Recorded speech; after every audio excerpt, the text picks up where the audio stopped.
परमात्मा श्री कृष्ण की वाणी गीता गुरु शिष्य संवाद है। अतः अर्जुन ने स्वीकार किया कि शिष्यस्ते हम साधिमाम त्वाम प्रपन्नम। भगवन, मैं आपका शिष्य हूं, आपकी शरण हूं। मुझे वो उपदेश दीजिए जिससे मैं परम श्रेय को प्राप्त हो। श्री कृष्णोक्त गीता। तरह तरह की पूजा पद्धतियां, परस्पर विरोधी संगठन धर्म के नाम पर प्रचलित है, जबकि धर्म का लक्ष्य है एक परमात्मा की शोध।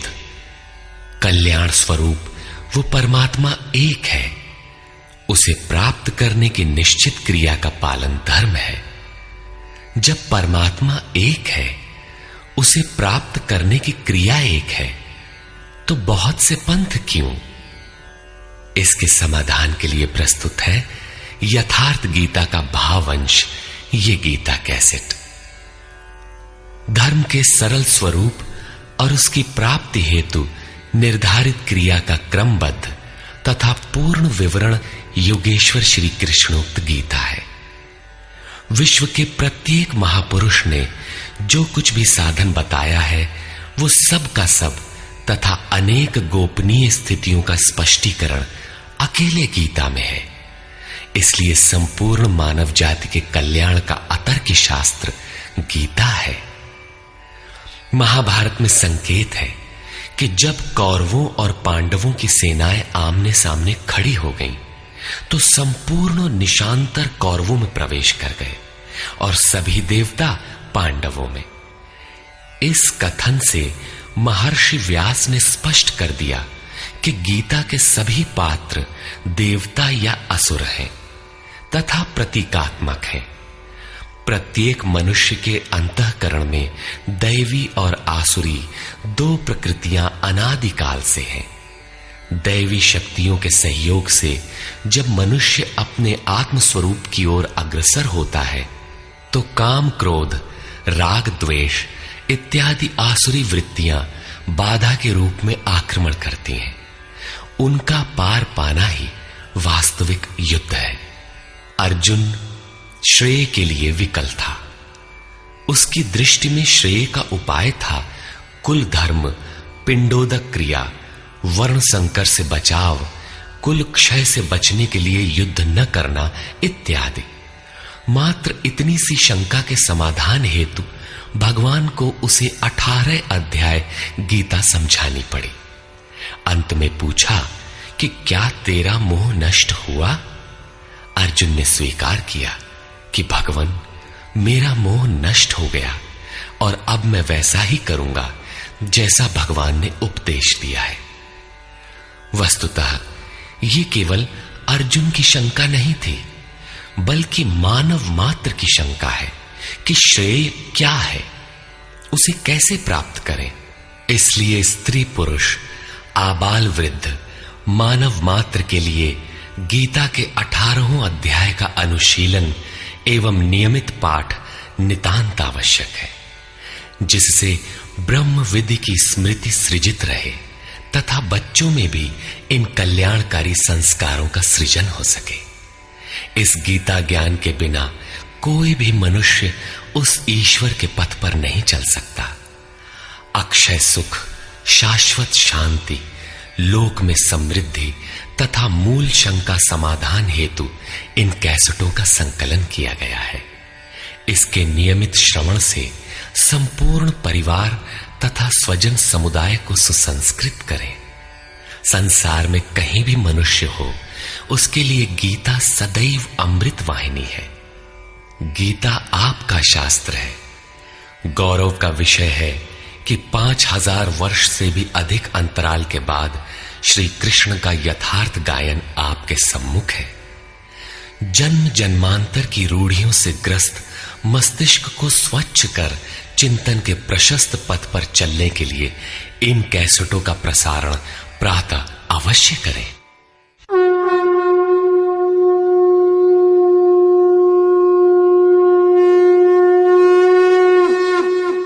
ओम श्री परमात्मने नमः। यथार्थ गीता, श्रीमद् भगवत गीता, अथ प्रथमो अध्यायः।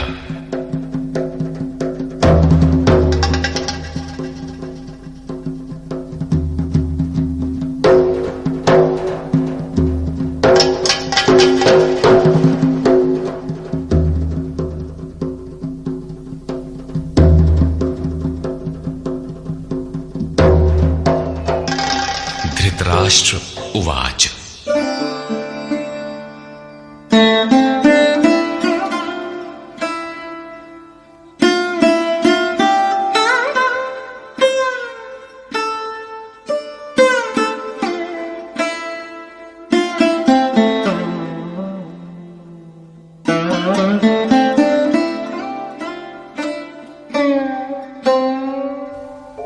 धर्मक्षेत्रे कुरुक्षेत्रे समवेता युयुत्सवः मामकाः पाण्डवाश्चैव किमकुर्वत संजय। धृतराष्ट्र ने पूछा, हे संजय, धर्म क्षेत्र कुरुक्षेत्र में एकत्र युद्ध की इच्छा वाले मेरे और पांडु के पुत्रों ने क्या किया? अज्ञान रूपी धृतराष्ट्र और संयम रूपी संजय। अज्ञान मन के अंतराल में रहता है। अज्ञान से आवृत मन धृतराष्ट्र जन्मांध है, किंतु संयम रूपी संजय के माध्यम से यह देखता है, सुनता है। वो समझता है कि परमात्मा ही सत्य है। फिर भी जब तक इससे उत्पन्न मोह रूपी दुर्योधन जीवित है, इसकी दृष्टि सदैव कौरवों पर रहती है, विकारों पर ही रहती है। धर्म एक क्षेत्र है। जब हृदय देश में दैवी संपत्ति का बाहुल्य होता है तो यह शरीर धर्म क्षेत्र बन जाता है, और जब इसमें आसुरी संपत्ति का बाहुल्य होता है तो यह शरीर कुरुक्षेत्र बन जाता है। कुरु अर्थात करो। ये शब्द आदेशात्मक है। भगवान श्री कृष्ण कहते हैं, प्रकृति से उत्पन्न तीनों गुणों द्वारा परवश होकर मनुष्य कर्म करता है। वो क्षण मात्र भी कर्म किए बिना नहीं रह सकता। गुण उससे करा लेते हैं। तीनों गुण मनुष्य को देवता से कीट पर्यंत शरीरों में ही बांधते हैं। जब तक प्रकृति और प्रकृति से उत्पन्न गुण जीवित हैं, तब तक कुरु लगा रहेगा। अतः जन्म मृत्यु वाला क्षेत्र, विकारों वाला क्षेत्र कुरुक्षेत्र है, और परम धर्म परमात्मा में प्रवेश दिलाने वाली पुण्यमयी प्रवृत्तियों का क्षेत्र धर्म क्षेत्र है। पुरातत्वविद पंजाब में काशी प्रयाग के मध्य तथा अनेकानेक स्थलों पर कुरुक्षेत्र की शोध में लगे हैं, किंतु गीताकार ने स्वयं बताया है कि जिस क्षेत्र में यह युद्ध हुआ वो कहां है। इदम शरीरम कौन्तेय क्षेत्र मित्यभिधीयते। अर्जुन, ये शरीर ही क्षेत्र है, और जो इसको जानता है, इसका पार पा लेता है, वो क्षेत्रज्ञ है। आगे इन्होंने क्षेत्र का विस्तार बताया, जिसमें 10 इंद्रियां, मन, बुद्धि, अहंकार, 5 विकार और 3 गुणों का वर्णन है। शरीर ही क्षेत्र है, एक अखाड़ा है। इसमें लड़ने वाली प्रवृत्तियां 2 हैं, दैवी संपद और आसुरी संपद। पांडु की संतान और धृतराष्ट्र की संतान सजातीय और विजातीय प्रवृत्तियां। अनुभवी महापुरुष की शरण जाने पर इन दोनों प्रवृत्तियों में संघर्ष का सूत्रपात होता है। यह क्षेत्र क्षेत्रज्ञ का संघर्ष है, और यही वास्तविक युद्ध है।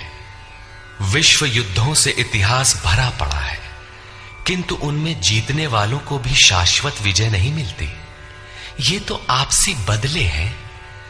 प्रकृति का सर्वथा शमन करके प्रकृति से परे की सत्ता का दिग्दर्शन करना और उसमें प्रवेश पाना ही वास्तविक विजय है।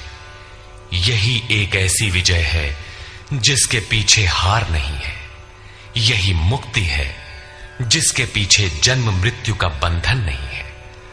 इस प्रकार अज्ञान से आच्छादित प्रत्येक मन संयम के द्वारा जानता है कि क्षेत्र क्षेत्रज्ञ के युद्ध में क्या हुआ। अब जैसा जिसके संयम का उत्थान है, वैसे वैसे उसे दृष्टि आती जाएगी। संजय उवाच। दृष्ट्वा तु पाण्डवानीकम् व्यूढम् दुर्योधनस्तदा आचार्यमुपसंगम्य राजा वचनमब्रवीत्। उस समय राजा दुर्योधन ने व्यूह रचना युक्त पांडवों की सेना को देखकर द्रोणाचार्य के पास जाकर ये वचन कहा। द्वैत के आचरण ही द्रोणाचार्य हैं। जब जानकारी हो जाती है कि हम परमात्मा से अलग हो गए हैं, वहां उसकी प्राप्ति के लिए तड़प पैदा हो जाती है। तभी हम गुरु की तलाश में निकलते हैं। दोनों प्रवृत्तियों के बीच यही प्राथमिक गुरु है। यद्यपि बाद के सद्गुरु योगेश्वर श्री कृष्ण होंगे, जो योग की स्थिति वाले होंगे। राजा दुर्योधन आचार्य के पास जाता है। मोह रूपी दुर्योधन। मोह संपूर्ण व्याधियों का मूल है। राजा है। दुर्योधन दुर अर्थात दूषित, योधन अर्थात वह धन। आत्मिक संपत्ति ही स्थिर संपत्ति है। उसमें जो दोष उत्पन्न करता है वो है मोह। ये प्रकृति की ओर खींचता है और वास्तविक जानकारी के लिए प्रेरणा भी प्रदान करता है। मोह है तभी तक पूछने का प्रश्न भी है, अन्यथा सभी पूर्ण ही हैं। अतः व्यूह रचना युक्त पांडवों की सेना को देखकर, अर्थात पुण्य से प्रवाहित सजातीय वृत्तियों को संगठित देखकर, मोह रूपी दुर्योधन ने गुरु द्रोण के पास जाकर यह कहा। पश्यैतां पाण्डुपुत्राणाम् आचार्य महतीं चमू व्यूढां द्रुपदपुत्रेण तव शिष्येण धीमता। हे आचार्य, आपके बुद्धिमान शिष्य द्रुपद पुत्र धृष्टद्युम्न द्वारा व्यूहाकार खड़ी की हुई पांडु पुत्रों की इस भारी सेना को देखिए। शाश्वत अचल पद में आस्था रखने वाला दृढ़ मन ही धृष्टद्युम्न है। यही पुण्यमयी प्रवृत्तियों का नायक है। साधन कठिन न मन कर टेका। साधन कठिन नहीं, मन की दृढ़ता कठिन होनी चाहिए। अब देखें सेना का विस्तार। अत्र शूरा महेश्वासा भीमार्जुन समायुधि युयुधानो विराटश्च द्रुपदश्च महारथः। इस सेना में महेश्वासा, महान ईश में वास दिलाने वाले भाव रूपी भीम, अनुराग रूपी अर्जुन के समान बहुत से शूरवीर, जैसे सात्विकता रूपी सात्यकी, विराटः सर्वत्र ईश्वरी प्रवाह की धारणा, महारथी राजा द्रुपद अर्थात अचल स्थिति, तथा धृष्टकेतुश्चेकितानः काशीराजश्च वीर्यवान् पुरुजित कुंती भोजश्च शैब्यश्च नरपुंगवः। धृष्ट केतु दृढ़ कर्तव्य, चेकितानः जहां भी जाए वहां से चित्त को खींचकर इष्ट में स्थिर करना, काशीराजः काया रूपी काशी में ही वो साम्राज्य है, पुरजित स्थूल, सूक्ष्म और कारण शरीरों पर विजय दिलाने वाला पुरुजित। कुंती भोजः कर्तव्य से भव पर विजय, नरों में श्रेष्ठ शैव्य अर्थात सत्य व्यवहार। युधामन्युश्च विक्रान्तः उत्तमौजाश्च वीर्यवान् सौभद्रो द्रौपदेयाश्च सर्व एव महारथाः। और पराक्रमी युधामन्यु, युद्ध के अनुरूप मन की धारणा, उत्तमौजाः शुभ की मस्ती, सुभद्रा पुत्र अभिमन्यु। जब शुभ आधार आ जाता है तो मन भय से रहित हो जाता है। ऐसा शुभ आधार से उत्पन्न अभय मन, ध्यान रूपी द्रौपदी के पांचों पुत्र वात्सल्य, लावण्य, सौम्यता, स्थिरता, सहृदयता, सब के सब महारथी है। साधन पथ पर संपूर्ण योग्यता के साथ चलने की क्षमताएं हैं। इस प्रकार दुर्योधन ने पांडव पक्ष के 15-20 नाम गिनाए, जो दैवी संपद के महत्वपूर्ण अंग हैं। विजातीय प्रवृत्ति का राजा होते हुए भी मोह ही सजातीय प्रवृत्तियों को समझने के लिए बाध्य करता है। दुर्योधन अपना पक्ष संक्षेप में कहता है, यदि कोई बाह्य युद्ध होता तो अपनी फौज बढ़ा चढ़ा कर गिनाता। विकार कम गिनाए गए क्योंकि उन पर विजय पाना है, वे नाशवान हैं। केवल 5-7 विकार बताए गए जिनके अंतराल में संपूर्ण बहिर्मुखी प्रवृत्ति विद्यमान है, जैसे अस्माकं तु विशिष्टाये तान्निबोध द्विजोत्तम नायका मम सैन्यस्य संज्ञार्थं तान् ब्रवीमि ते। द्विजोत्तम, हमारे पक्ष में जो जो प्रधान हैं उन्हें भी आप समझ लें। आपको जानने के लिए मेरी सेना के जो नायक हैं उनको कहता हूं। बाह्य युद्ध में सेनापति के लिए द्विजोत्तम संबोधन असामयिक है। वस्तुतः गीता अंतःकरण की 2 प्रवृत्तियों का संघर्ष है, जिसमें द्वैत का आचरण ही द्रोण है। जब तक हम लेश मात्र भी आराध्य से अलग हैं, तब तक प्रकृति विद्यमान है, द्वैत बना है। इस द्वि पर जय पाने की प्रेरणा प्रथम गुरु द्रोणाचार्य से मिलती है। अधूरी शिक्षा ही पूर्ण जानकारी के लिए प्रेरणा प्रदान करती है। वो पूजा स्थली नहीं, वहां शौर्य सूचक संबोधन होना चाहिए। विजातीय प्रवृत्ति के नायक कौन कौन हैं?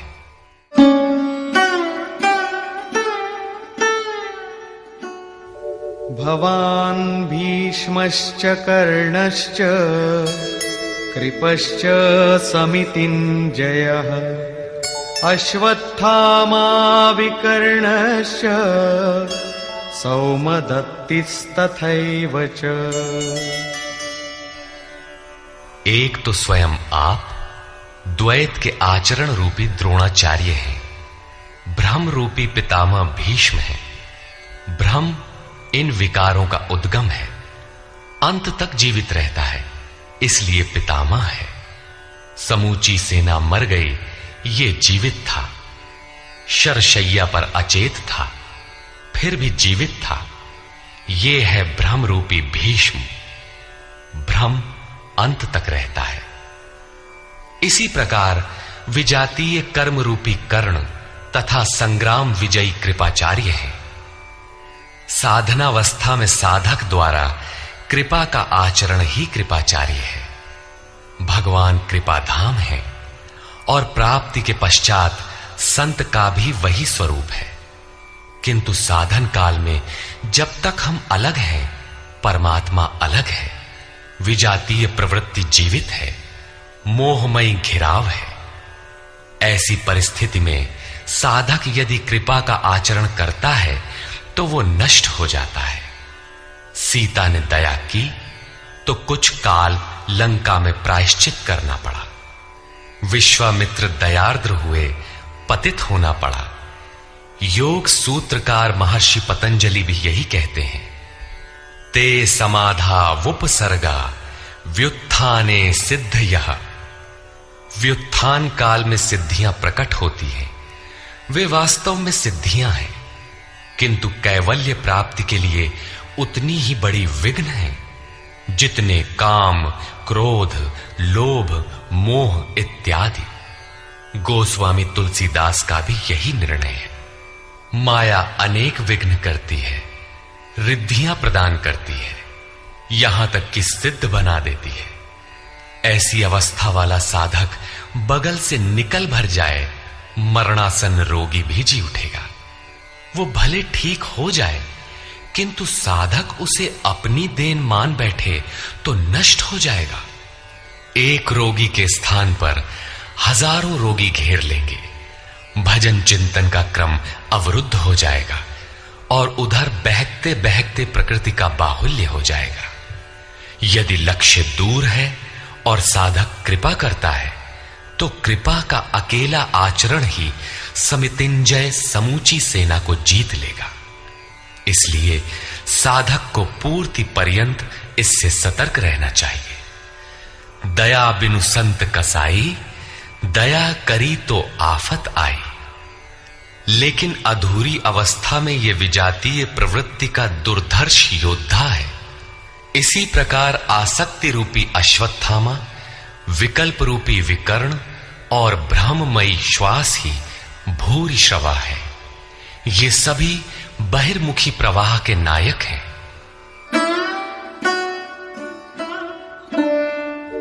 अन्ये च बहवः शूराः मदर्थे त्यक्तजीविताः नानाशस्त्र प्रहरणाः सर्वे युद्धविशारदाः।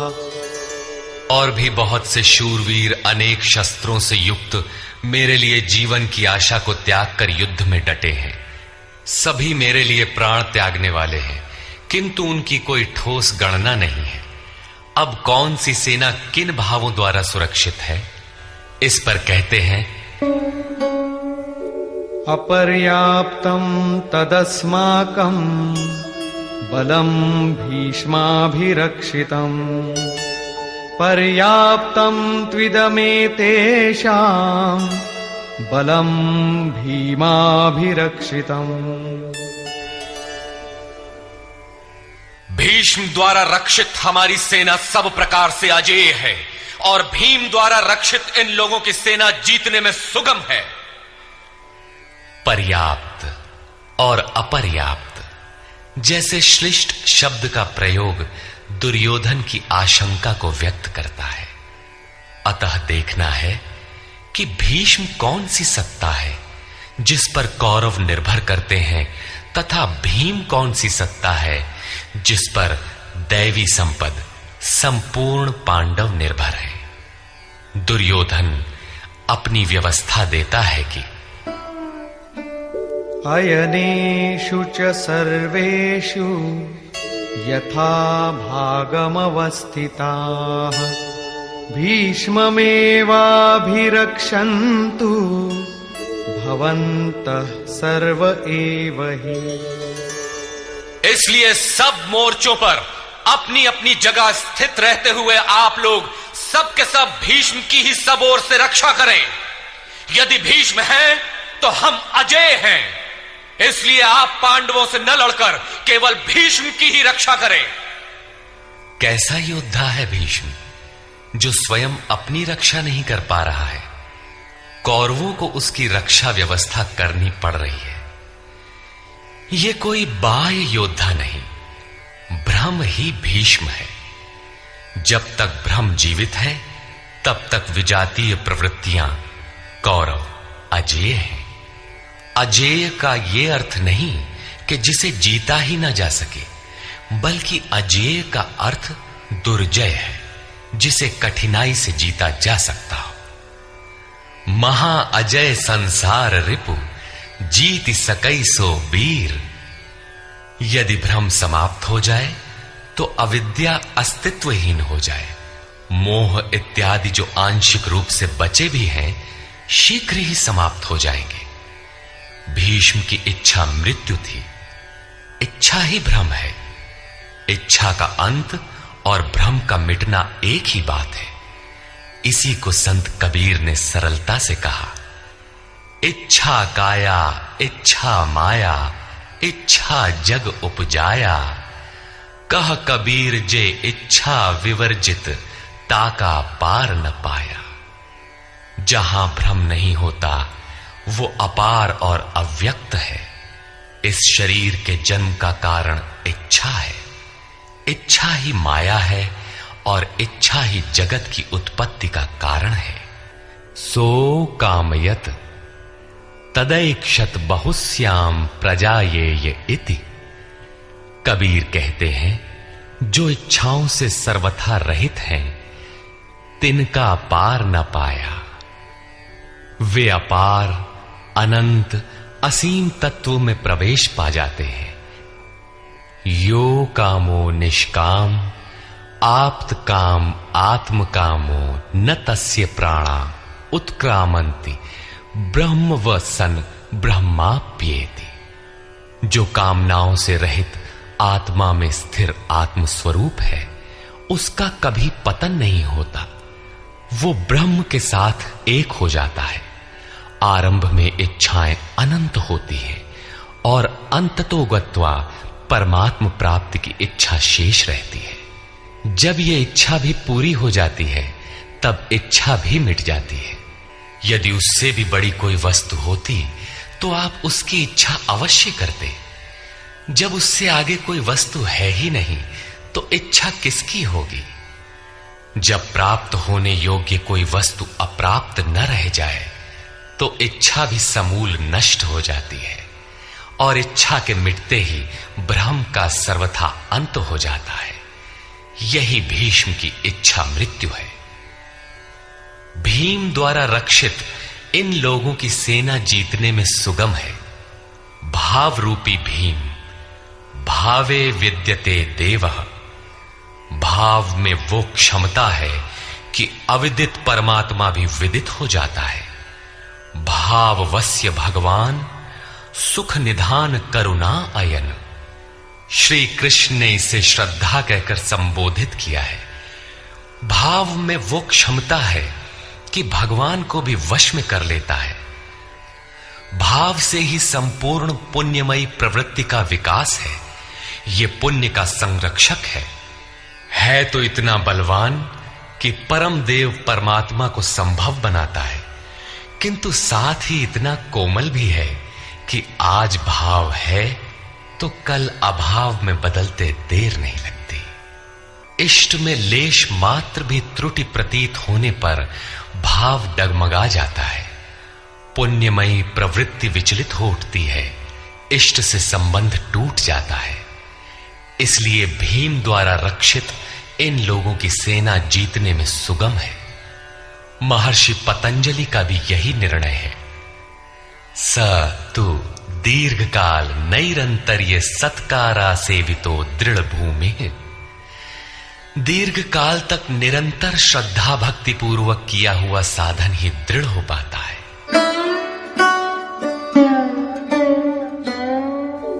तस्य संजनयन् हर्षं कुरु वृद्धः पितामहः। सिंहनादं विनद्योच्चैः शंखं दध्मौ प्रतापवान्। इस प्रकार अपने बलाबल का निर्णय लेकर शंख ध्वनि हुई।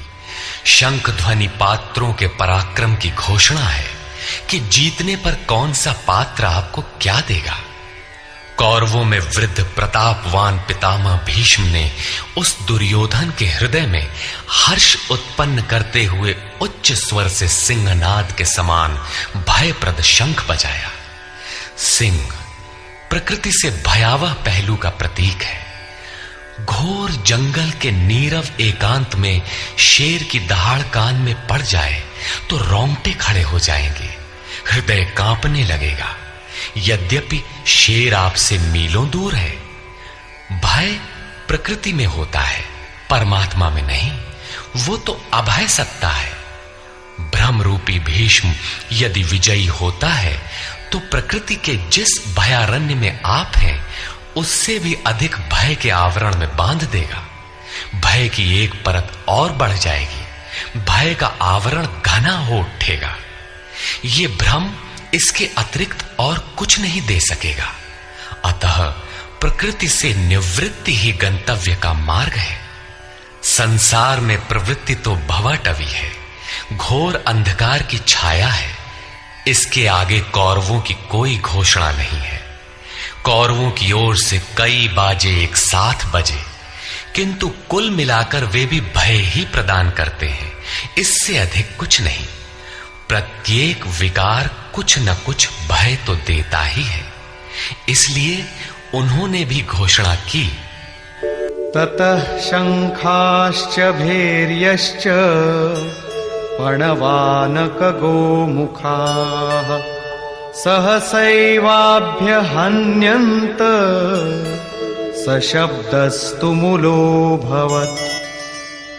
तदनंतर अनेक शंख, नगारे, ढोल और नरसिंहादि बाजे एक साथ ही बजे। उनका शब्द भी बड़ा भयंकर हुआ। भय का संचार करने के अतिरिक्त कौरवों की कोई घोषणा नहीं है। बहिर्मुखी विजातीय प्रवृत्ति सफल होने पर मोहमय बंधन और घना कर देती है। अब पुण्यमयी प्रवृत्तियों की ओर से घोषणाएं हुई, जिनमें पहली घोषणा योगेश्वर श्री कृष्ण की है।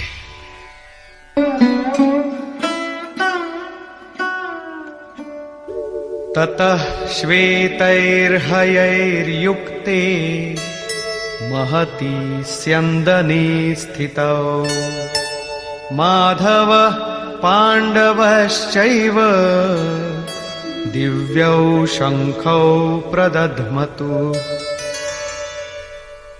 इसके उपरांत श्वेत घोड़ों से युक्त, जिनमें लेश मात्र कालिमा दोष नहीं है, श्वेत सात्विक निर्मलता का प्रतीक है। महति स्यंदने, महान रथ पर बैठे हुए योगेश्वर श्री कृष्ण और अर्जुन ने भी अलौकिक शंख बजाए। अलौकिक का अर्थ है लोकों से परे। मृत्युलोक, देवलोक, ब्रह्मलोक, जहां तक जन्म मरण का भय है, उन समस्त लोकों से परे पारलौकिक, पारमार्थिक स्थिति प्रदान करने की घोषणा योगेश्वर श्री कृष्ण की है। सोने चांदी काठ का रथ नहीं, रथ अलौकिक, शंख अलौकिक, अतः घोषणा भी अलौकिक ही है। लोकों से परे एकमात्र ब्रह्म है, सीधा उससे संपर्क स्थापित कराने की घोषणा है। पांचजन्यं ऋषिकेशो देवदत्तं धनंजयः पौंड्रं दध्मौ महाशंखं भीमकर्मावृकोदरः। ऋषिकेशः, जो हृदय के सर्वस्व ज्ञाता है, उन कृष्ण ने 5 जन्य शंख बजाया। पांचों ज्ञानेंद्रियों को पंच तन्मात्राओं शब्द, स्पर्श, रूप, रस, गंध के रसों से समेटकर अपने जन भक्त की श्रेणी में ढालने की घोषणा की। विकराल रूप से बहकती हुई इंद्रियों को समेटकर उन्हें अपने सेवक की श्रेणी में खड़ा कर देना हृदय से प्रेरक सद्गुरु की देन है। श्री कृष्ण एक योगेश्वर सद्गुरु थे। शिष्यस्ते हम, भगवन मैं आपका शिष्य हूं। बाह्य विषय वस्तुओं को छोड़कर ध्यान में इष्ट के अतिरिक्त दूसरा न देखें, दूसरा न सुने, न दूसरे का स्पर्श करें। यह सद्गुरु के अनुभव संचार पर निर्भर करता है। देवदत्तम धनंजयः, दैवी संपत्ति को अधीन करने वाला अनुराग ही अर्जुन है। इष्ट के अनुरूप लगाव जिसमें विरह, वैराग्य, अश्रुपात हो। गदगद गिरा नयन बह नीरा, रोमांच हो। इष्ट के अतिरिक्त अन्य विषय वस्तु का लेश मात्र टकराव न होने पाए, उसी को अनुराग कहते हैं। यदि यह सफल होता है तो परम देव परमात्मा में प्रवेश दिलाने वाली दैवी संपद पर आधिपत्य प्राप्त कर लेता है। इसी का दूसरा नाम धनंजय भी है। एक धन तो बाहरी संपत्ति है जिससे शरीर निर्वाह की व्यवस्था होती है। आत्मा से इसका कोई संबंध नहीं है। इससे परे स्थिर आत्मिक संपत्ति ही निज संपत्ति है।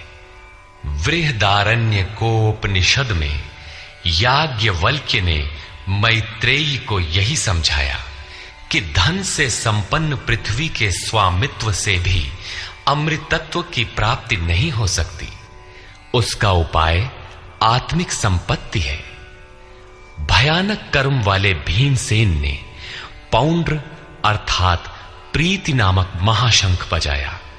भाव का उद्गम और निवास स्थान हृदय है, इसलिए इसका नाम वृकोदर है।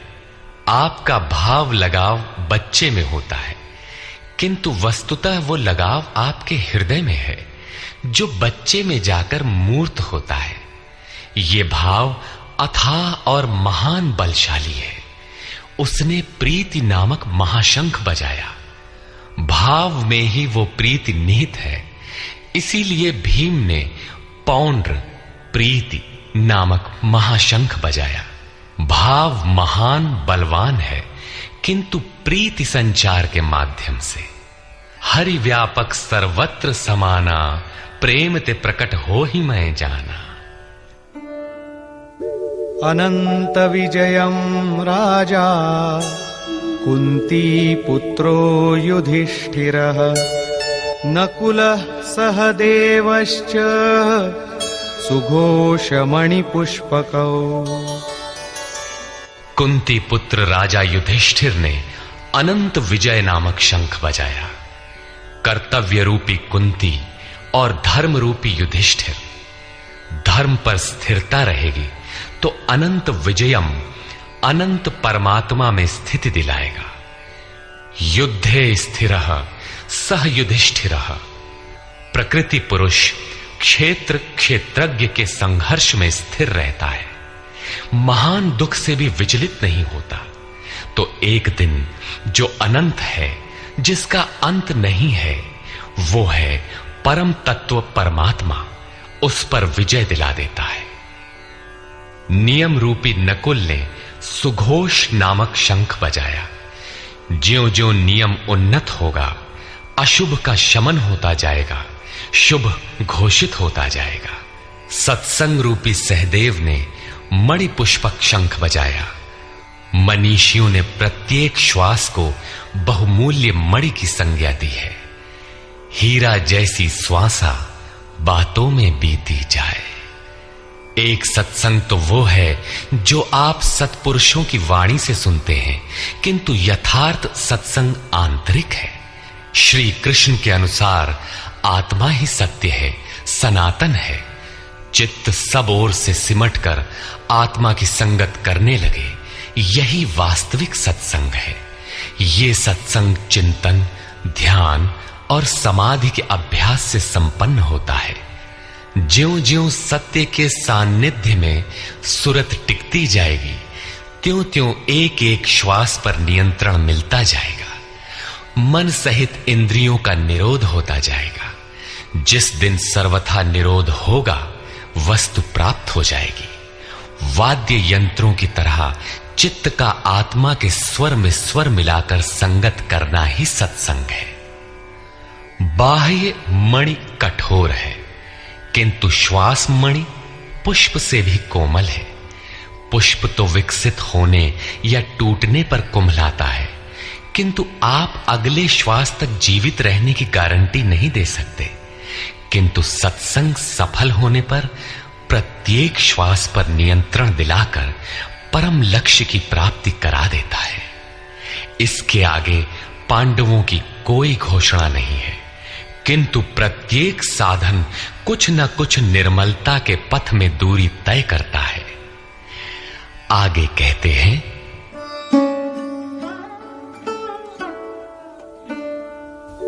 काश्यश्च परमेश्वासः शिखण्डी च महारथः धृष्टद्युम्नो विराटश्च सात्यकिश्चापराजितः। काया रूपी काशी। पुरुष जब सब ओर से मन सहित इंद्रियों को समेटकर काया में ही केंद्रित करता है तो परमेश्वासः परम ईश में वास का अधिकारी हो जाता है। परम ईश में वास दिलाने में सक्षम काया ही काशी है। काया में ही परम ईश का निवास है। परमेश्वास का अर्थ श्रेष्ठ धनुष वाला नहीं, बल्कि परम धन ईश धन वास है। शिखा सूत्र का त्याग ही शिखंडी है। आजकल लोग सिर के बाल कटा लेते हैं और सूत्र के नाम पर गले की जनेऊ हटा लेते हैं, अग्नि जलाना छोड़ देते हैं। हो गया सन्यास उनका। नहीं, वस्तुतः शिखा लक्ष्य का प्रतीक है जिसे आपको पाना है, और सूत्र है संस्कारों का। जब तक आगे परमात्मा को पाना शेष है, पीछे संस्कारों का सूत्रपात लगा हुआ है, तब तक त्याग कैसा, सन्यास कैसा? अभी तो चलने वाले पथिक हैं। जब प्राप्तव्य प्राप्त हो जाए, पीछे लगे हुए संस्कारों की डोर कट जाए, ऐसी अवस्था में ब्रह्म सर्वथा शांत हो जाता है। इसलिए शिखंडी ही ब्रह्म रूपी भीष्म का विनाश करता है। शिखंडी चिंतन पथ की विशिष्ट योग्यता है, महारथी है। धृष्टद्युम्न दृढ़ और अचल मन तथा विराटः सर्वत्र विराट ईश्वर का प्रसार देखने की क्षमता इत्यादि दैवी संपद के प्रमुख गुण हैं। सात्विकता ही सात्य की है। सत्य के चिंतन की प्रवृत्ति अर्थात सात्विकता यदि बनी है तो कभी गिरावट नहीं आने पाएगी, इस संघर्ष में पराजित नहीं होने देगी। द्रुपदो द्रौपदेयाश्च सर्वशः पृथिवीपते सौभद्रश्च महाबाहुः शंखान् दद्मुः पृथक् पृथक्। अचल पददायक द्रुपद और ध्यान रूपी द्रौपदी के पांचों पुत्र सहृदयता, वात्सल्य, लावण्य, सौम्यता इत्यादि साधन में महान सहायक महारथी हैं तथा बड़ी भुजा वाला अभिमन्यु, इन सब ने पृथक पृथक शंख बजाए। भुजा कार्यक्षेत्र का प्रतीक है। जब मन भय से रहित हो जाता है तो उसकी पहुंच दूर तक हो जाती है। हे राजन, इन सब ने अलग अलग शंख बजाए। कुछ न कुछ दूरी सभी तय कराते हैं। इनका पालन आवश्यक है, इसलिए इनके नाम गिनाए। इसके अतिरिक्त कुछ दूरी ऐसी भी है जो मन बुद्धि से परे है। भगवान स्वयं ही अंतःकरण में विराज कर तय कराते हैं। इधर दृष्टि बनकर आत्मा से खड़े हो जाते हैं और सामने स्वयं खड़ा होकर अपना परिचय करा लेते हैं। सघोषोधार्तराष्ट्राणाम् हृदयानि व्यदारयत् नभश्च पृथिवीं चैव तुमुलो व्यनुनादयन्। उस घोर शब्द ने आकाश और पृथ्वी को भी शब्दायमान करते हुए धृतराष्ट्र पुत्रों के हृदय विदीर्ण कर दिए। सेना तो पांडवों की ओर भी थी, किंतु हृदय विदीर्ण हुए धृतराष्ट्र पुत्रों के। वस्तुतः पांचजन्य दैवी शक्ति पर आधिपत्य अनंत पर विजय, अशुभ का शमन और शुभ की घोषणा धारावाही होने लगे तो कुरुक्षेत्र आसुरी संपद, बहिर्मुखी प्रवृत्तियों का हृदय विदीर्ण हो जाएगा। उनका बल शनैः शनैः क्षीण होने लगता है। सर्वथा सफलता मिलने पर मोहमयी प्रवृत्तियां सर्वथा शांत हो जाती हैं।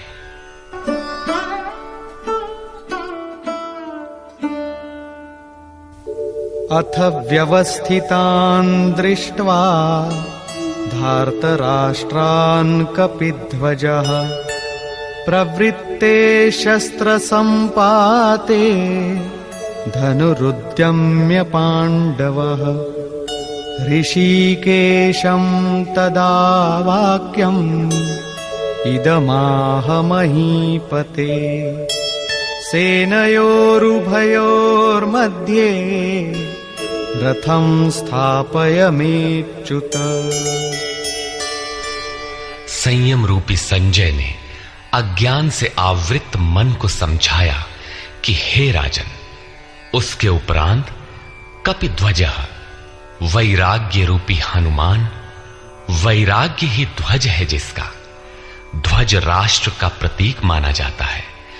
कुछ लोग कहते हैं ध्वजा चंचल थी, इसलिए कपिध्वज कहा गया, किंतु नहीं, यहां कपि साधारण बंदर नहीं, स्वयं हनुमान थे, जिन्होंने मान अपमान का हनन किया था।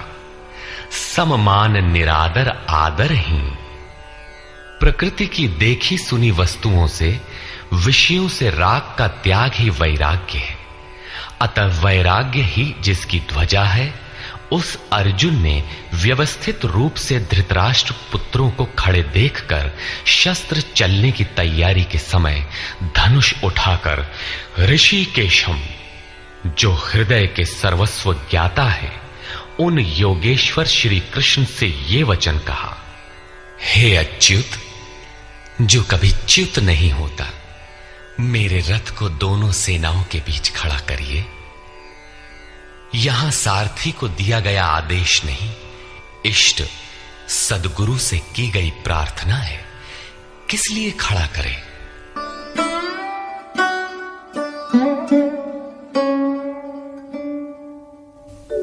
यावदेतान्निरीक्षेऽहम् योद्धुकामानवस्थितान् कैर्मया सह योद्धव्यम् अस्मिन् रणसमुद्यमे।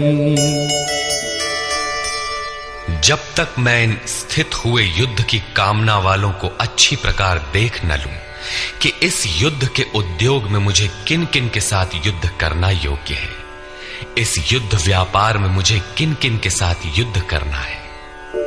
योत्स्यमानानवेक्षेऽहम् य एतेऽत्र समागताः धार्तराष्ट्रस्य दुर्बुद्धेर्युद्धे प्रियचिकीर्षवः।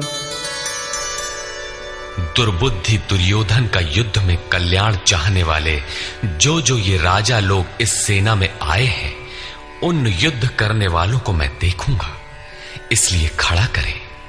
मोह रूपी दुर्योधन, मोहमयी प्रवृत्तियों का कल्याण चाहने वाले जो जो राजा इस युद्ध में आए हैं, उनको मैं देख लूं। संजय उवाच।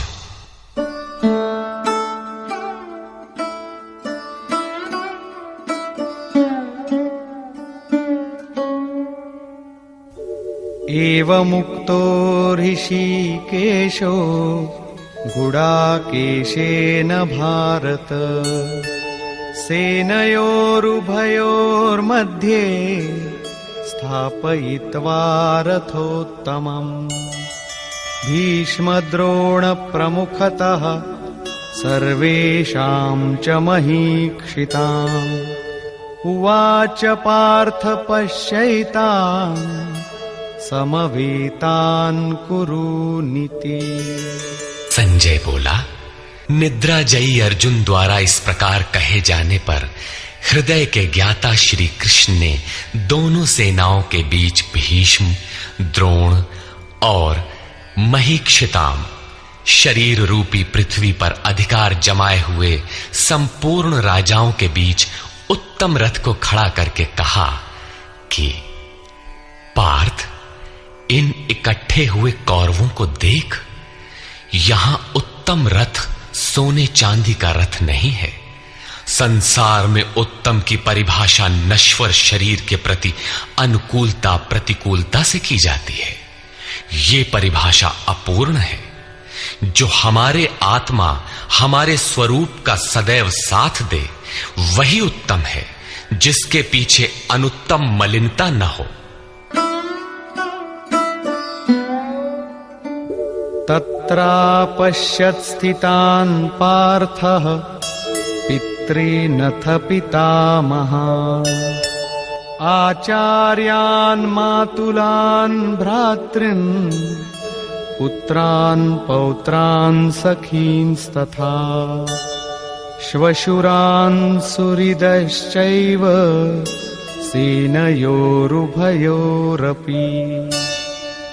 इसके उपरांत अचूक लक्ष्य वाले पार्थिव शरीर को रथ बनाने वाले पार्थ ने उन दोनों सेनाओं में स्थित पिता के भाइयों को, पितामहों को, आचार्यों को, मामाओं को, भाइयों को, पुत्रों को, पौत्रों को, मित्रों को, श्वसुरों को और सुहृदों को देखा।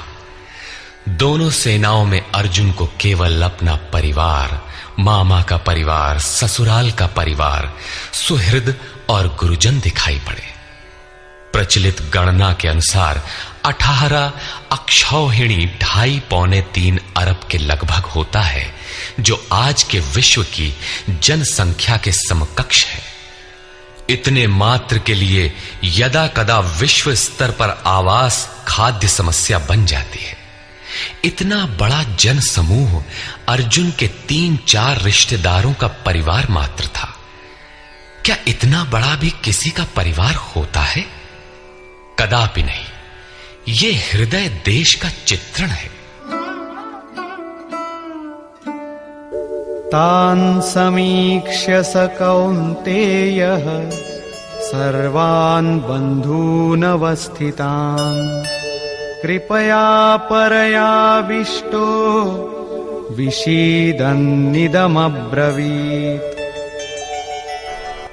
इस प्रकार खड़े हुए उन संपूर्ण बंधुओं को देखकर अत्यंत करुणा से आवृत वो कुंती पुत्र अर्जुन शोक करता हुआ बोला। अर्जुन उवाच।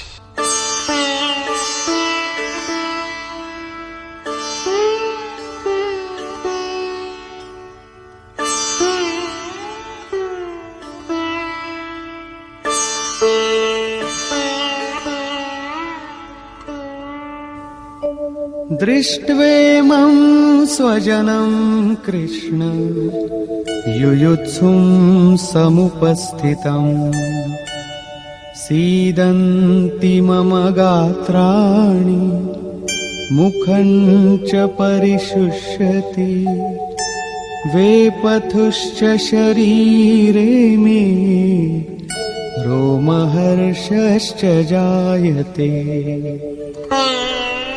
हे कृष्ण, इस युद्ध की इच्छा वाले खड़े हुए स्वजन समुदाय को देखकर मेरे अंग शिथिल हुए जाते हैं, मुख सूखा जाता है और मेरे शरीर में कंप तथा रोमांच हो रहा है।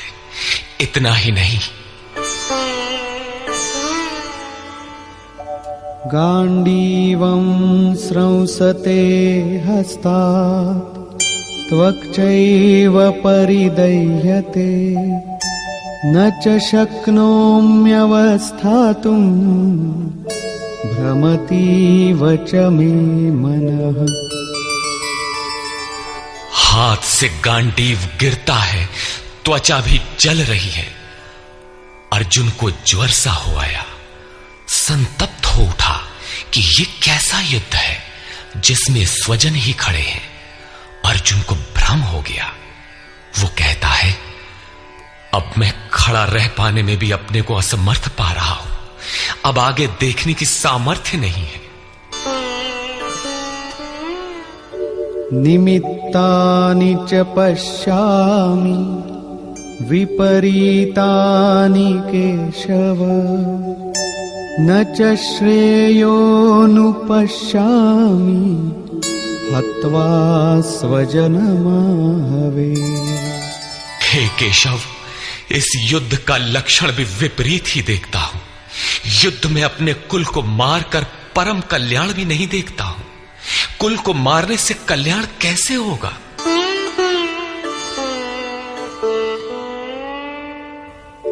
न कांक्षे विजयं कृष्ण न च राज्यं सुखानि च किन्नो राज्येन गोविन्द किं भोगैर्जीवितेन वा।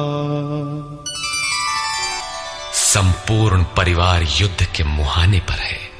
इन्हें युद्ध में मारकर विजय से मिलने वाला राज्य और राज्य से मिलने वाला सुख अर्जुन को नहीं चाहिए। वो कहता है, हे श्री कृष्ण, मैं विजय नहीं चाहता, राज्य तथा सुख भी नहीं चाहता। हे गोविंद, हमें राज्य या भोग अथवा जीवन से भी क्या प्रयोजन है? क्यों?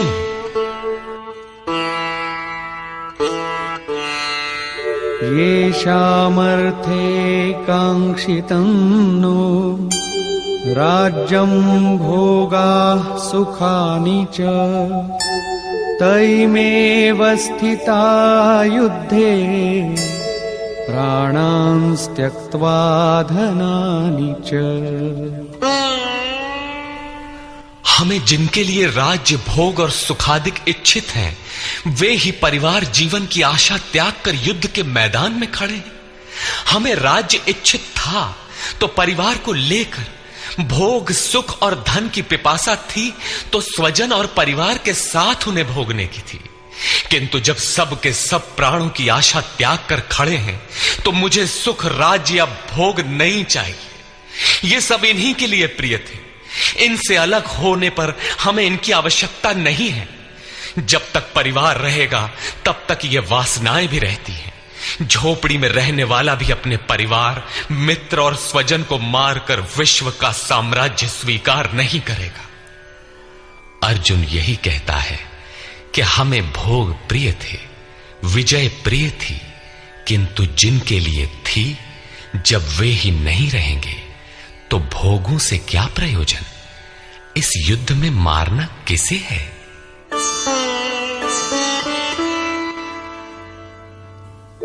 आचार्याः पितरः पुत्राः तथैव च पितामहाः मातुलाः श्वशुराः पौत्राः शालाः संबंधिनस्तथा। इस युद्ध में ताऊ, चाचे, लड़के और इसी प्रकार दादा, मामा, श्वसुर, पोते, साले तथा समस्त संबंधी ही हैं।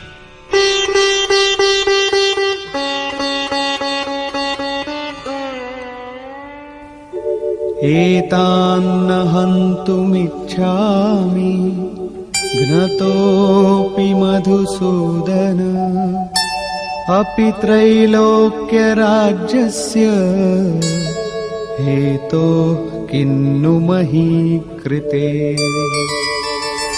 हे मधुसूदन, मुझे मारने पर भी अथवा 3 लोक के राज्य के लिए भी मैं इन सबको मारना नहीं चाहता।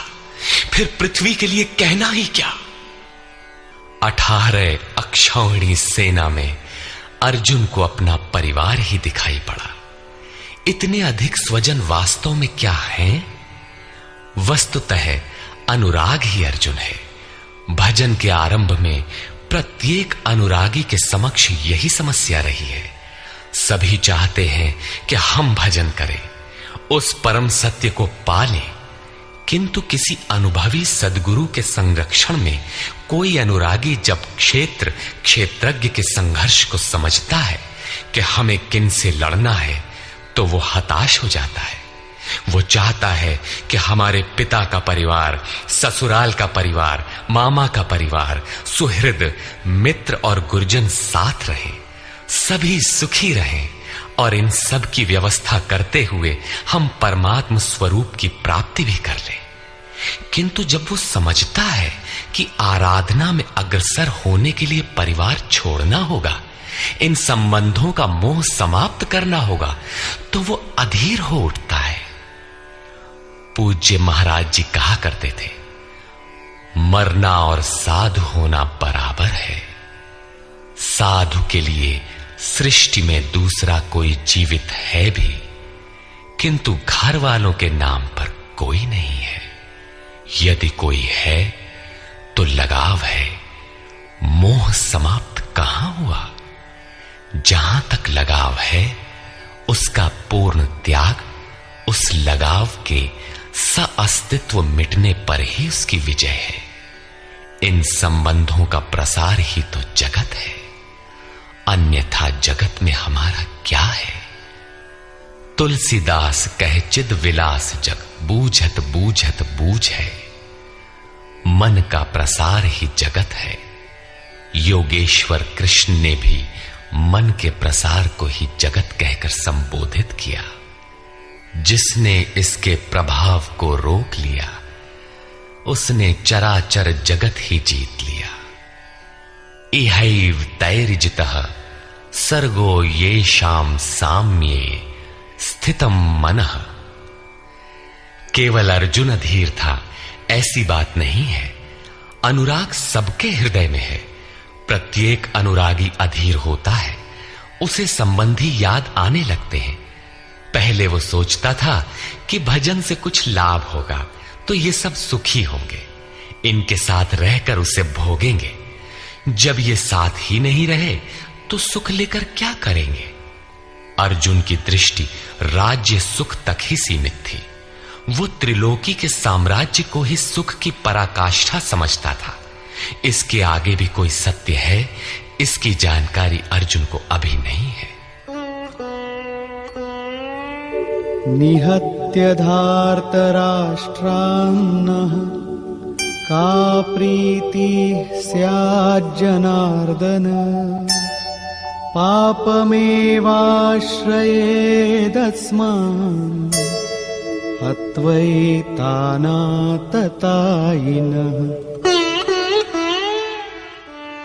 हे जनार्दन, धृतराष्ट्र के पुत्रों को मारकर भी हमें क्या प्रसन्नता होगी? जहां धृतराष्ट्र अर्थात धृष्टता का राष्ट्र है, उससे उत्पन्न मोह रूपी दुर्योधन इत्यादि को मारकर भी हमें क्या प्रसन्नता होगी? इन आतताइयों को मारकर हमें पाप ही तो लगेगा। जो जीवन यापन के तुच्छ लाभ के लिए अनीति अपनाता है वो आतताई कहलाता है, किंतु वस्तुतः इससे भी बड़ा आतताई वो है जो आत्मा के पथ में अवरोध उत्पन्न करता है। आत्मदर्शन में बाधक काम, क्रोध, लोभ, मोह आदि का समूह ही आतताई है।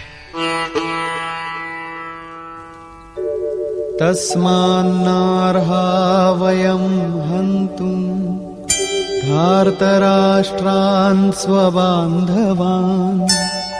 स्वजनं हि कथं हत्वा सुखिनः स्याम माधव। इससे हे माधव, अपने बांधव धृतराष्ट्र के पुत्रों को मारने के लिए हम योग्य नहीं हैं। स्वबांधव कैसे? वे तो शत्रु थे ना। वस्तुतः शरीर के रिश्ते अज्ञान से उत्पन्न होते हैं। ये मामा है, ससुराल है, स्वजन समुदाय है, ये सब अज्ञान ही तो है।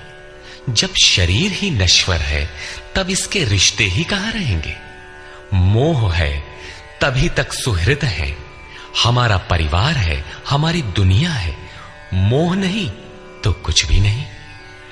इसीलिए वे शत्रु भी अर्जुन को स्वजन दिखाई पड़े। वो कहता है कि अपने कुटुंब को मारकर हम कैसे सुखी होंगे? यदि अज्ञान और मोह न रहे तो कुटुंब का अस्तित्व न हो। यह अज्ञान ज्ञान का प्रेरक भी है। भर्तृहरि, तुलसी इत्यादि अनेक महानुभावों को वैराग्य की प्रेरणा पत्नी से मिली, तो कोई सौतेली मां के व्यवहार से खिन्न होकर वैराग्य पथ पर अग्रसर हुआ दिखाई देता है।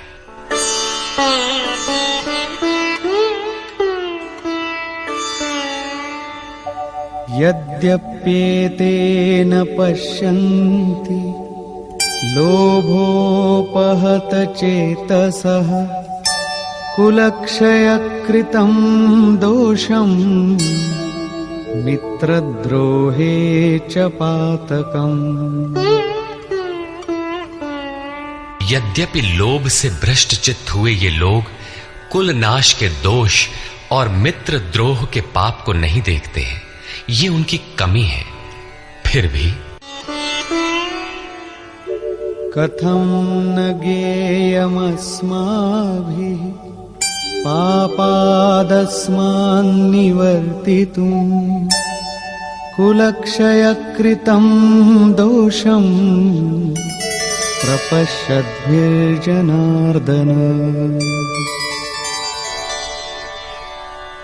हे जनार्दन, कुल नाश से होने वाले दोषों को जानने वाले हम लोगों को इस पाप से हटने के लिए क्यों नहीं विचार करना चाहिए? मैं ही पाप करता हूं ऐसी बात नहीं, आप भी भूल करने जा रहे हैं। कृष्ण पर भी आरोप लगाया। अभी वो समझ में अपने को कृष्ण से कम नहीं मानता। प्रत्येक नया साधक सद्गुरु की शरण जाने पर इसी प्रकार तर्क करता है और अपने को जानकारी में कम नहीं समझता। यही अर्जुन भी कहता है कि ये भले न समझें, किंतु हम आप तो समझदार हैं। कुल नाश के दोषों पर हमें विचार करना चाहिए। कुल नाश में दोष क्या है? कुलक्षये प्रणश्यन्ति कुलधर्माः सनातनाः धर्मे नष्टे कुलं कृत्स्नम् अधर्मोऽभिभवत्युत। कुल के नाश होने से सनातन कुल धर्म नष्ट हो जाते हैं। अर्जुन कुल धर्म कुलाचार को ही सनातन धर्म समझ रहा था। धर्म के नाश होने पर संपूर्ण कुल को पाप भी बहुत दबा लेता है। अधर्माभिभवात् कृष्ण प्रदुष्यन्ति कुलस्त्रियः स्त्रीषु दुष्टासु आर्ष्णेय जायते वर्णसंकरः। हे कृष्ण, पाप के अधिक बढ़ जाने से कुल की स्त्रियां दूषित हो जाती हैं। हे वार्ष्णेय, स्त्रियों के दूषित होने पर वर्ण संकर उत्पन्न होता है। अर्जुन की मान्यता थी कि कुल की स्त्रियों के दूषित होने से वर्ण संकर होता है, किंतु श्री कृष्ण ने इसका खंडन करते हुए आगे बताया कि मैं अथवा स्वरूप में स्थित महापुरुष यदि आराधना क्रम में भ्रम उत्पन्न कर दे तब वर्ण संकर होता है। वर्ण संकर के दोषों पर अर्जुन प्रकाश डालता है।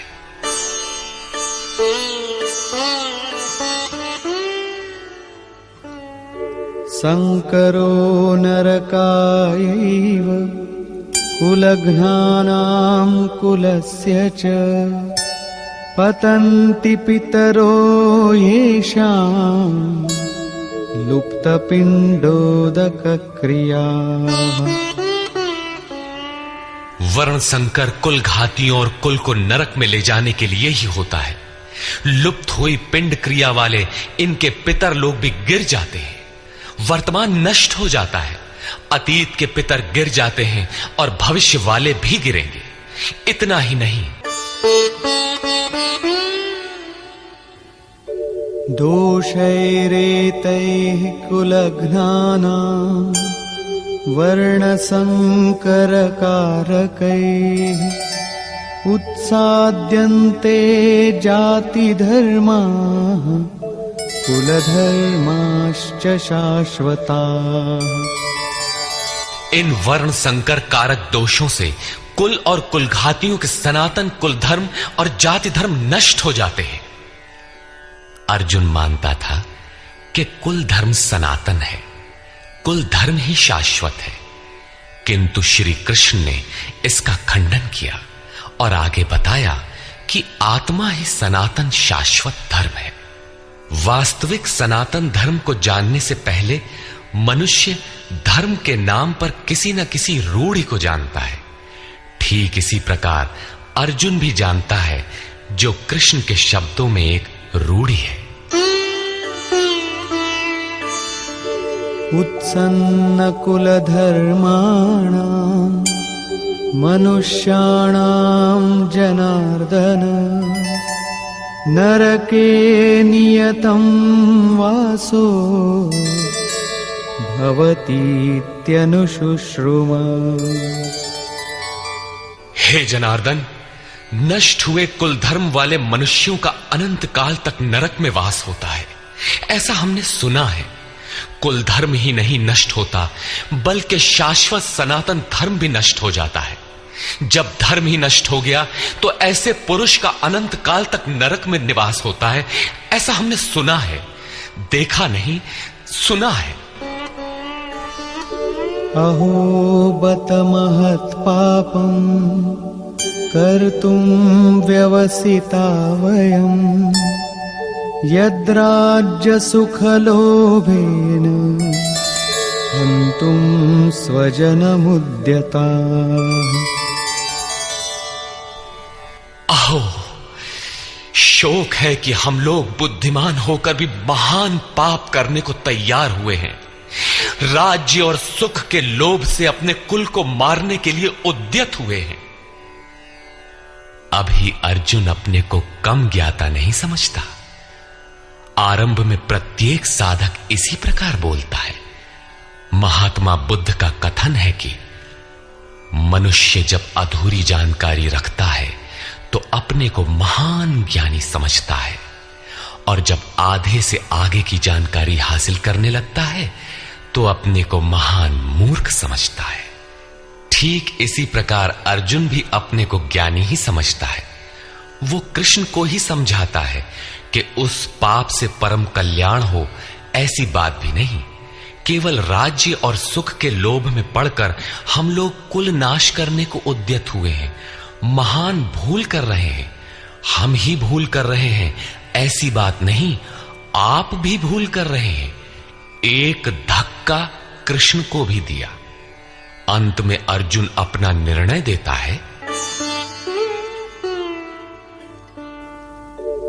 यदि माम प्रतीकारम् अशस्त्रं शस्त्रपाणयः धार्तराष्ट्रारणे हन्युः तन्मे क्षेमतरं भवेत्। यदि मुझ शस्त्र रहित न सामना करने वाले को शस्त्रधारी धृतराष्ट्र के पुत्र रण में मारे तो उनका वो मारना भी मेरे लिए अति कल्याणकारक होगा। इतिहास तो कहेगा कि अर्जुन समझदार था, जिसने अपनी बलि देकर युद्ध बचा लिया।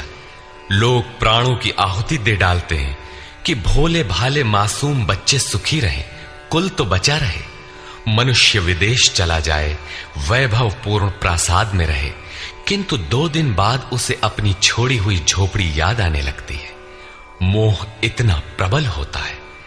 इसीलिए अर्जुन कहता है कि शस्त्रधारी धृतराष्ट्र के पुत्र मुझ न प्रतिकार करने वाले को रण में मार दें, तब भी वो मेरे लिए अति कल्याणकारी होगा, ताकि लड़के तो सुखी रहें। संजय उवाच।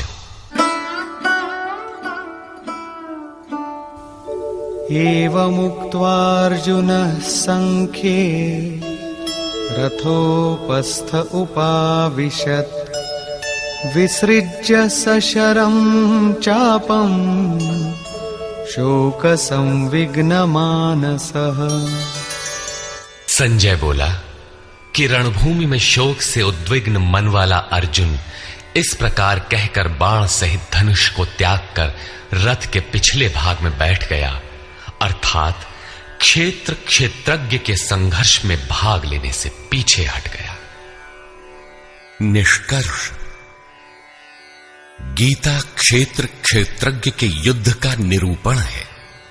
यह ईश्वरीय विभूतियों से संपन्न भगवत स्वरूप को दिखाने वाला गायन है। यह गायन जिस क्षेत्र में होता है वह युद्ध क्षेत्र शरीर है, जिसमें दो प्रवृत्तियां हैं, धर्म क्षेत्र और कुरुक्षेत्र। उन सेनाओं का स्वरूप और उनके बल का आधार बताया। शंख ध्वनि से उनके पराक्रम की जानकारी मिली। तदनंतर जिस सेना से लड़ना है उसका निरीक्षण हुआ, जिसकी गणना 18 अक्षौहिणी अर्थात लगभग 6.5 अरब कही जाती है, किंतु वस्तुतः वे अनंत हैं। प्रकृति के दृष्टिकोण दो हैं, एक इष्टोन्मुखी प्रवृत्ति दैवी संपद, दूसरी बहिर्मुखी प्रवृत्ति आसुरी संपद। दोनों प्रकृति ही हैं। एक इष्ट की ओर उन्मुख करती है, परम धर्म परमात्मा की ओर ले जाती है, और दूसरी प्रकृति में विश्वास दिलाती है। पहले दैवी संपद को साध कर आसुरी संपद का अंत किया जाता है, फिर शाश्वत सनातन परब्रह्म के दिग्दर्शन और उसमें स्थिति के साथ दैवी संपद की आवश्यकता शेष हो जाती है। युद्ध का परिणाम निकल आता है। अर्जुन को सैन्य निरीक्षण में अपना परिवार ही दिखाई पड़ता है, जिसे मारना है। जहां तक संबंध है उतना ही जगत है। अनुराग के प्रथम चरण में पारिवारिक मोह बाधक बनता है। साधक जब देखता है कि मधुर संबंधों में इतना विच्छेद हो जाएगा जैसे वे थे ही नहीं, तो उसे घबराहट होने लगती है। स्वजनासक्ति को मारने में उसे अकल्याण दिखाई देने लगता है। वह प्रचलित रूढ़ियों में अपना बचाव ढूंढने लगता है, जैसा अर्जुन ने किया। उसने कहा, कुल धर्म ही सनातन धर्म है। इस युद्ध से सनातन धर्म नष्ट हो जाएगा, कुल की स्त्रियां दूषित होंगी, वर्ण संकर पैदा होगा, जो कुल और कुलघातियों को अनंत काल तक नरक में ले जाने के लिए ही होता है। अर्जुन अपनी समझ से सनातन धर्म की रक्षा के लिए विकल है। उसने श्री कृष्ण से अनुरोध किया कि हम लोग समझदार होकर भी यह महान पाप क्यों करें। अर्थात श्री कृष्ण भी पाप करने जा रहे हैं। अंततो गत्वा पाप से बचने के लिए मैं युद्ध नहीं करूंगा, ऐसा कहता हुआ हताश अर्जुन रथ के पिछले भाग में बैठ गया। क्षेत्रज्ञ के संघर्ष से पीछे हट गया। टीकाकारों ने इस अध्याय को अर्जुन विषाद योग कहा है। अर्जुन अनुराग का प्रतीक है। सनातन धर्म के लिए विकल होने वाले अनुरागी का विषाद योग का कारण बनता है। यही विषाद मनु को हुआ था। हृदय बहुत दुख लाग, जन्म गयऊ हरि भगति बिनु।